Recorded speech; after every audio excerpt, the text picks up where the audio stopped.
Hello, everyone. I loved the audience participation in that last conversation. I heard it backstage. There was one outstanding voice I heard saying, "Oh my God, yes." So whoever shouted that out, kudos to you for participating. Thank you so much for joining us this evening. Events like this would not be possible without our amazing partners. So we want to send a big thank you to Exiger for making all of this possible. We hope that you've been enjoying. Yeah, absolutely, clap. It is wonderful to see so many people in this room tonight and standing in the back as well. So we really thank you for being here. We hope you've enjoyed the conversation so far, that you've learned a ton. And I am extremely excited to sit down with our next guest.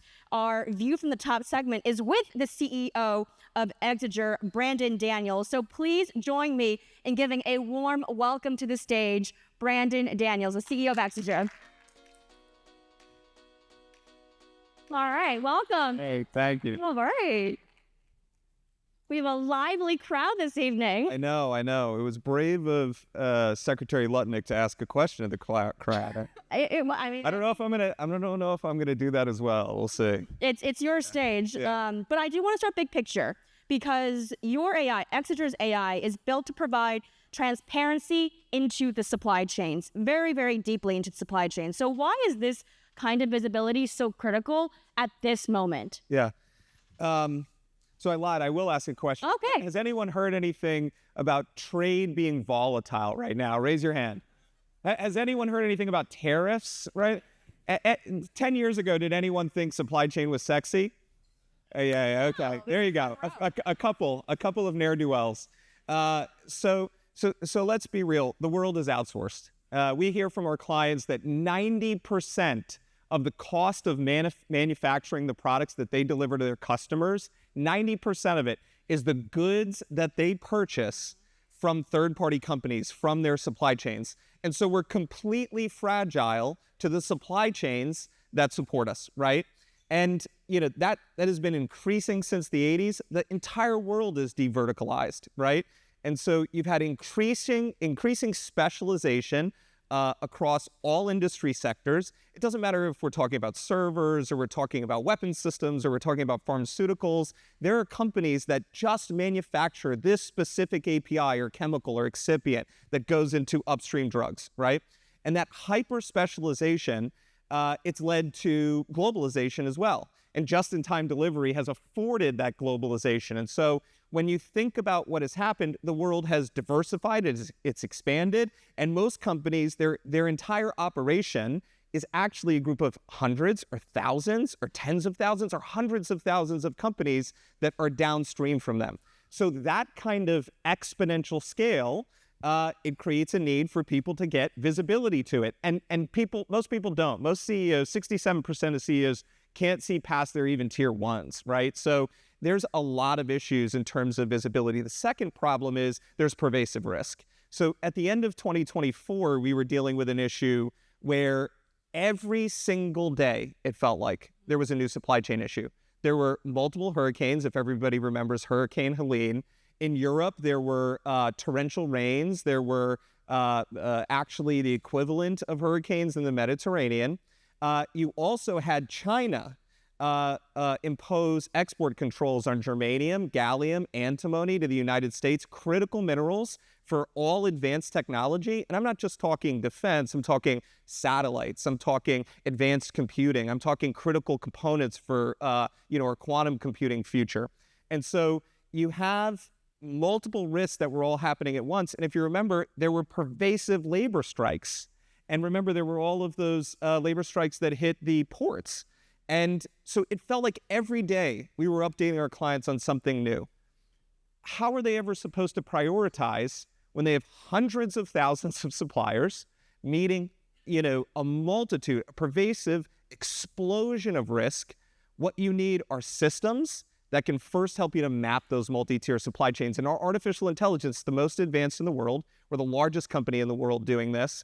You need to be able to map those supply chains. You need to be able to monitor and manage that risk. You need to be able to assess the severity, impact, and priority of that risk so that you can actually start to get this in some semblance of order. It's the same problems that we had as cyber grew 10 years ago. But also in real time. I think that's the other advantage. If you have that in real time, you can make more proactive decisions that can be more effective. You're absolutely right. Think about it as a central nervous system, right? So when we build out these supply chains and we have the ability to do anything from take an MPN and turn it into all of its constituent parts, show you where all the fabs are, show you where all the assemblies are, or break down a pharmaceutical component, an individual antibiotic, and show you all of the places and parts and components and suppliers that are responsible for manufacturing that product. When we geolocate all of that, it's kind of like we can now monitor it like the central nervous system. And we can tell you when there's a paper cut,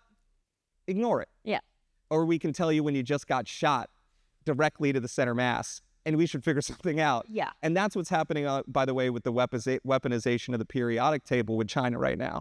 And so where we are with critical minerals, it's a shot to the center mass, and we have to start figuring it out. And you can really, in advance, tell your clients, and they can actually be, again, taking those proactive actions. Exactly. Just really quickly, let's move away from risk a little bit from the supply chain, because there's also a lot of innovation. During our prep call, you said something striking to me. You said real innovation is happening deep in the supply chain. Can you unpack that a little bit?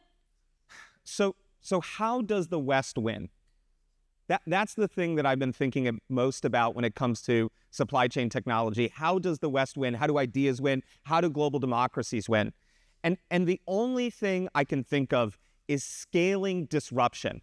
It's actually turning innovation into a continuous part of the supply chain, because there has been a mediocrity in institutional scale. Like, China, they have these completely verticalized supply chains where literally there's a mill next to a forging facility, next to a components facility, next to an auto manufacturer. Completely streamlined, completely effective. The only way to make it so that that becomes obsolete is for us to actually just continually innovate at every level. So, germanium gets banned by China. Did you know that we can produce the entire semiconductor-ready germanium supply needs of the United States using coal ash leaching and zinc smelting residues already here in the United States? Like, DOE is leading pilots right now to basically convert and recycle those materials into things that could actually replace our entire germanium need. It would actually exceed our germanium need that we just had in 2024. So when we're talking about innovation at the supply base, it starts at the raw materials, and then it goes up. There's a company called Divergent that a lot of people are really excited about. I'm excited about because what they're doing is they're software defining the casting and forging process. Right now, there are casting and forging facilities across the United States, across the world, that actually are these like central nodes that are critical to all of our supply chains. Most people think supply chains are big triangles, they're pyramids. They're actually diamonds. You come down to 3 providers that can actually do magnesium casting in the United States. And those 3 providers, if anything happens to them, it's a big problem. And for instance, we've had 3 major of those like diamond points either have fires or had to idle their production because of financial issues in just the last 3 months alone. Like, all of their capabilities are gone. And so being able to print actually these components, these alloys, replace all of those sort of casting and forging facilities with new modernized facilities, it can actually generate, a much more rapid, innovative supply chain. Think about the entire supply chain like a bunch of APIs feeding off of one another. And then the final thing is labor arbitrage as the major driver of innovation, of cost differentiation in supply chains, global advantage, is gone. There are places in North Texas that you can build and are deregulated enough to let you build in 18 months. Build factories in under 2 years. There are places in North Texas that are cheaper than places in Hebei, China. The global market for actually printing robotics, it's a global market. Places in Vietnam and China can't compete on a differentiated margin basis. And so even a small tariff between the United States and one of these other countries can actually lead to the investment coming in and helping us to build these capital capabilities. It costs us between $100 million to $300 million of CapEx to build a new casting forging facility. It costs us $50 million in CapEx from deployment to part utilizing a divergent robotic capability. I think you're giving the audience a lot of ideas. We have a couple more questions that I want to run through because I want to get to the technology that Exiger actually uses, and obviously AI. And a lot of people are still concerned about the hallucinations that AI can still provide or that can surface. You're still a programmer. You're actively writing code. What gives you confidence that the AI you're building is trustworthy enough for organizations to make crucial decisions? Look, there's a constant loop, and the one thing that you have to do with AI is, has anyone ever heard of the OODA loop? It's the observe, orient, decide. So the thing you have to do is you have to take the D out of the OODA loop. Okay. And you have to stop thinking about things as final. And you can continuously prototype, continuously scale with artificial intelligence. And so what I do when I'm building systems using AI, I have it do 70% of the code. Sure, it actually does create 70%? that 70% of the code as I'm building an application. But then what I'll do is I'll come in and I'll use my intelligence and my understanding of the actual process and the actual application that I'm trying to deploy, and I'll refine it, right? And that's where that last 30% comes in. It comes in consolidating. It comes into refactoring. It comes into making it so that I'm delivering the most effective result. Because the thing that AI misses is sometimes suboptimal processes will lead to desired and greater outcomes. Like, my first boss that gave me my first big break as a senior manager, that was a suboptimal decision. I was not ready to lead a company at that time. And we built the company to a multi-billion-dollar company, but I wasn't ready. All right. He gave me the job of running, all of our growth markets, and I did it. But I was a bad boss, and I probably need more time to evolve.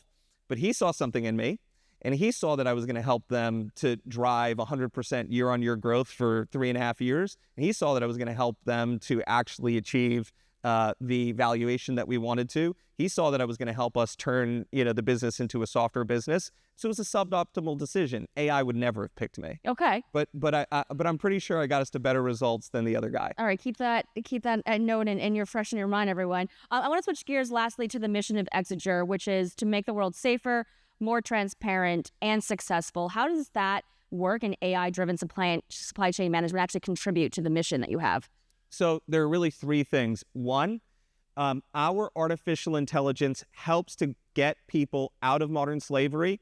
It helps to find where, classified information is getting in the hands of the enemy. It helps to find situations where we can actually improve the cost and accelerate the process of getting parts to the warfighter. And so, we're living our mission by actually doing good. And, we've scaled 80% year on year for the last 6 years, right? We're also doing it and doing well. But the thing is, beyond that part of the mission, we then think, okay, how can we contribute to the base? So we actually deliver our technology to a bunch of NGOs, Human Trafficking Institute, Hope for Justice, Slave Free Alliance, Transparency International. We deliver our technology for free so they can do the work that they do. For instance, Hope for Justice, Slave Free Alliance has utilized our technology to save over 400 people out of slavery. We have covered walls with these broken locks that we have that represent people we've freed from modern slavery. And so we deliver our technology to these NGOs at no cost. But then the final thing is, we actually invest in the things that we believe in. So we believe in, ridding the world and decimating modern slavery. We believe in driving fair and free markets. And we also believe in supporting the war fighters, the service members that are our customers and are the people that we get up and come to work for every day. And so we've worked with NGOs like Candorful, and tomorrow we're going to be a part of the Wear Blue run and the Wear Blue Remembrance. We're partnered with Honor Action, which is this fabulous nonprofit that's bringing civility and nonpartisan issues in Congress. They've got a number of members on both sides of the aisle that are helping to drive forward things in national security, in veterans affairs, in service member needs that should be nonpartisan issues. They're helping them to drive. They're one of the most productive caucuses. So we're partnered with them and Wear Blue, and we're going to be remembering the people that made the ultimate sacrifice for all of us to be free. And that's we love to invest in the things that we that the people that are working with our technology every day. I can feel it. I think everyone in the room can feel it as well. Brandon, we have to stop here, but great news. We're going to be back together in Paris at the Air Show. So if anyone in the audience is going to be there, we'd love for you to join. But thank you so much for being with us this evening. Yeah. And we really look forward to seeing you in Paris. Thank you, everyone. Thank you.